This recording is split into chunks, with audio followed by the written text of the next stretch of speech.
Are you over 50 and you are living alone like this woman? Well, you are not alone. And today I'm giving you the 7 rules of living alone that I live by, and I've been doing it for over 30 years. And here's the thing, there are 26 million Americans today over 50 living alone. So you are not alone. Let's get at it. Get out your pen and paper or your devices. And here's the 7 rules of living as a solo ager. I'm Barbara, and I am your pro age Gen X guide and the founder of Second Act Women, which is a badass community of women over 40 living their best life in adolescence or still trying to figure it out. Because, not always will we have it figured out, regardless of age. So let's get started. I've been living alone since my junior year in college. That's right. I haven't had a roommate since living in the sorority house. And you can imagine the things that I've learned that I had to do when I had a home of 13 years. I was in the crawl space figuring out things before I even decided to call a maintenance person because I wanted to do it all myself. Even where I live now, before I call a maintenance worker, you know what I'm doing? I'm still trying to figure out how to fix whatever it is that's broken. And if I can't, then I'm going to make the phone call. But the point is, living alone leads you to having more grit, more resilience, more of a lot of things that you probably haven't really thought about if you are a solo ager. And if you're not living alone today, but perhaps in your near future, you may be because of some things that may be going on in your personal life, and there's a choice coming up. I say these 7 rules hopefully will help you. And I would love it if you can add to any of the rules, my rules, Barbara's rules for living. Number 1 is we have to shed the expectations. First and foremost, as we live as humans over 50, there are so many expectations, let alone being women. We've got caregiving, we've got kids or no kids, we've got our jobs or no jobs, we're trying to pivot careers, we've got all these things going on, and the expectations are so great that our shoulders feel so heavy from the monkey that's on our backs. The expectations to be a married woman at really any age, especially any age over 25, 30, how dare us not be married? No, you've married yourself. How about that? And maybe your human is still out there looking for you. Maybe you just have chosen this life of living a single life. It is up to you, but the expectations are so great on us. Here's another expectation that we have to shed, and that is that we have had children in our lives, let alone your children getting ready to go off to college or getting married and all the things. No, in fact, today, 40% of Gen Xers, Google it, Google backs me on this, 40% of Gen Xers do not have kids today, whether by choice or whatever the reason may be. You are not alone. But if you do have children, those expectations, again, are great on you. I'm pretty sure on where and what your children should be doing, but also that we should have the same career. How dare us think about pivoting careers in our 40s, and especially our 50s and 60s? How dare? Shouldn't we have had careers since our 20s and 30s? No, that is a stereotype because really we are starting companies because perhaps we decided, you know what, we want to be our own boss. You were shoved out, maybe asked out, or you knew you were going to be asked out because maybe age and because budgets want to be saved. Whatever the reason may be, the expectation that we need to have a career at this time in life in the same career, no. The other expectations are that we're looking to retire soon. I'm 58. Do you think I'm ready to retire anytime soon? No. And I actually have quite a few friends that are in the same place. They are either really enjoying their lives or they're just looking for their next thing. And, and for folks to think that we should be retiring because there's some sort of expiration date on us. No.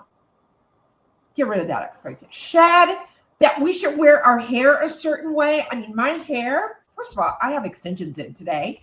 And so today I was wearing it down to here until the rain cut in. Today, it was very rainy today. But I have extensions down to here, but my normal hair is down to here. I've got my gray streak. How dare I wear gray? How dare I wear gray as a woman, right? And that we should be dressing a certain way, like Molly Shannon, like, I'm 50. I mean, come on, that we should be looking like the Golden Girls. We can look like Sex and the City if we want, or Golden Girls at this age, but those expectations, shed them. We are not relevant anymore. The expectation that because of this age, we shouldn't be seen, we shouldn't be heard, but rather wither away because we've expired. You are relevant no matter what people say. Number 2 is stay in touch with the people that matter in your life. As we grow older, our friend groups do start getting smaller.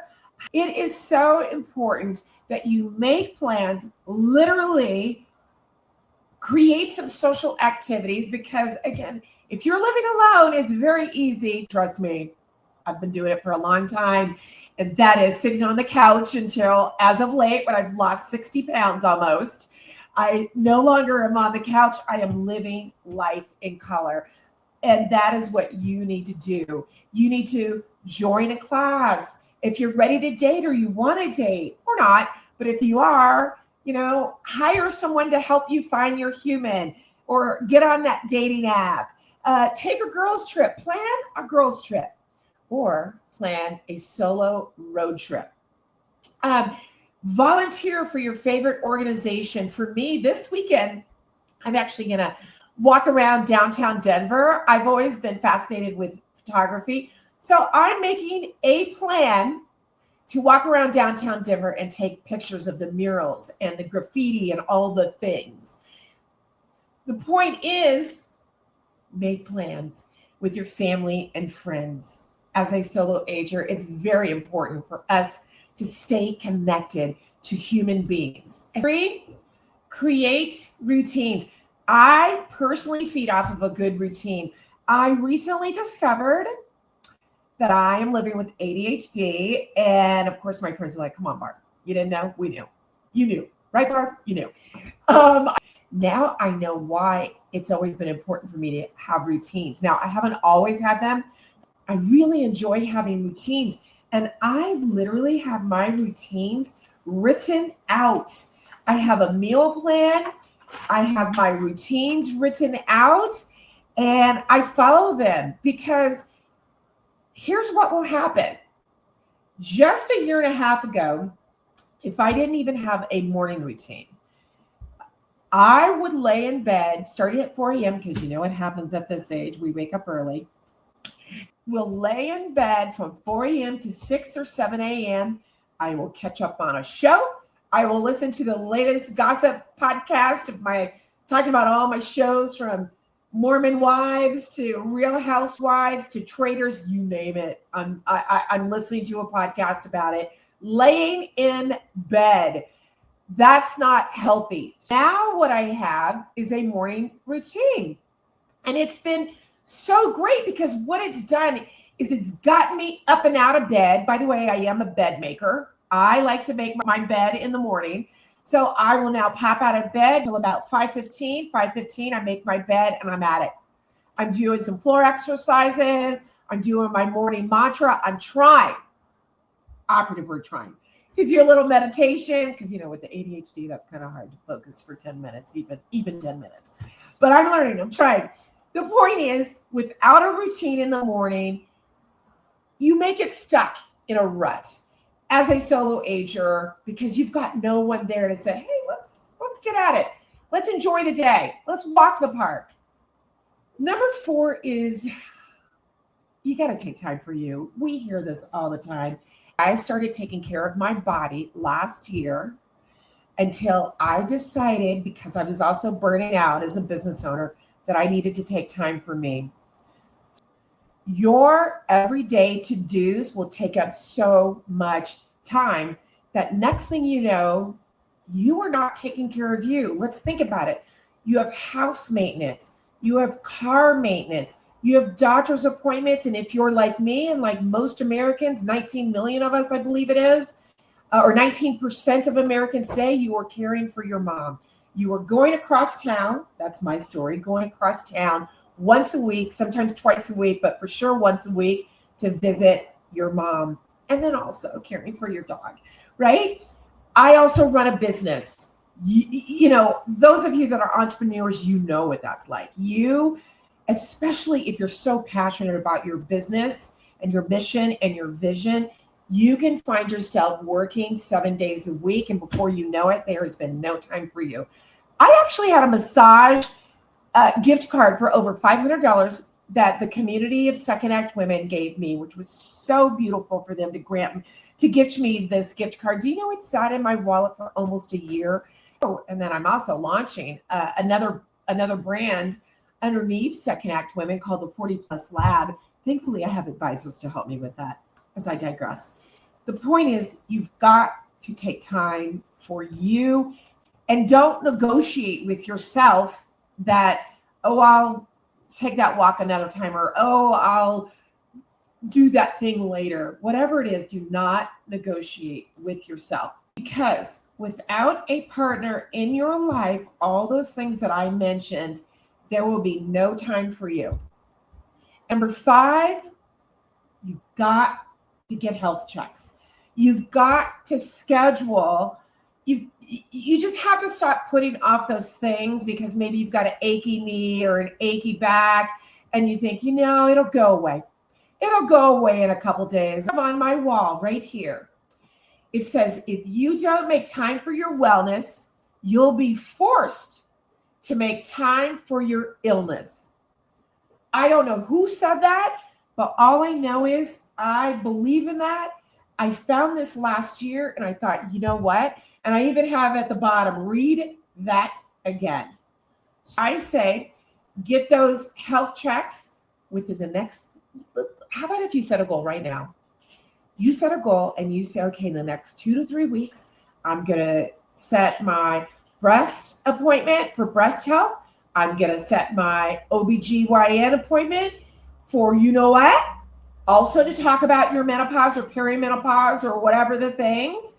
Maybe you're going to set appointments even to look into hormone replacement therapy, which I swear by. Now, it's been really great for me, but that's a whole nother video that I'll be talking about when it comes to that. But you have to schedule your dental appointment, your physical. Do that. Do not be forced to make time to take care of your illness. And then time management is number 6. So making sure, and I have to, and this is going to be a shocker, but those that have ADHD will know, because I never understood why it is I would forget my medications every day, life-saving medications for my asthma every day. I would forget at least once a day, and I'm supposed to take it twice a day. I schedule it. It's literally on my cell phone, where my cell phone is. It's on my cell phone. It beeps me. It beeps my phone or my thing. So make sure that you are on your device, on your calendars, that you are really engaged in time management. You're putting those meetings on your schedule. So my time management system is all about scheduling my medications, scheduling those doctor's appointments I talked about, scheduling my oil changes, scheduling my air filters so that I have fresh air coming through my place. It's scheduling even to make these videos. It's scheduling the editing of these videos. Number 7, keep learning.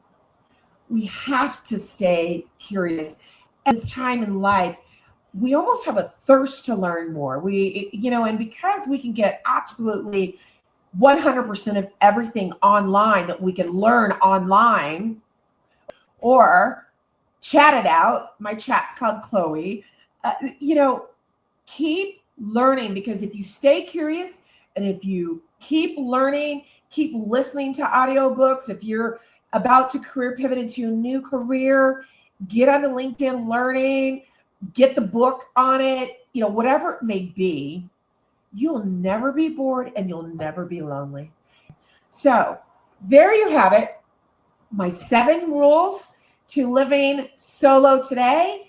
And I'm very curious because I know there's got to be a ton more things that you can add, even if you're not living solo.